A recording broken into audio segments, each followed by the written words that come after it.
White house নিশ্চিত করেছে যে মার্কিন প্রেসিডেন্ট ডোনাল্ড ট্রাম্প আগামী ৩০ অক্টোবর দক্ষিণ কোরিয়ায় চীনা প্রেসিডেন্ট শি জিনপিংয়ের সঙ্গে বৈঠক করবেন। এশিয়া প্যাসিফিক ইকোনমিক কোঅপারেশন শীর্ষ সম্মেলনের ফাঁকে এই দ্বিপাক্ষিক বৈঠকটি অনুষ্ঠিত হবে। ট্রাম্পের পুনরায় ক্ষমতায় আসার পর দুই নেতার এটি প্রথম মুখোমুখি সাক্ষাৎ।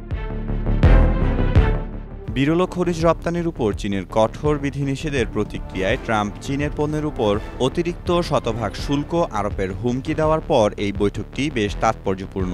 ট্রাম্প আশা প্রকাশ করেছেন এই দীর্ঘ আলোচনায় বাণিজ্য বিরোধ ও অন্যান্য প্রশ্ন নিরসনে একটি সমাধান বেরিয়ে আসবে। চীনের বাণিজ্যমন্ত্রীও আলোচনায় ইতিবাচক ফল লাভের আশাবাদ ব্যক্ত করেছেন। ট্রাম্পের এই বিস্তৃত এশিয়া সফরের মধ্যে দক্ষিণ কোরিয়া, মালয়েশিয়া এবং জাপানের নেতাদের সঙ্গেও বৈঠক অন্তর্ভুক্ত রয়েছে। মেহেদী মাসুদ, জনকণ্ঠ।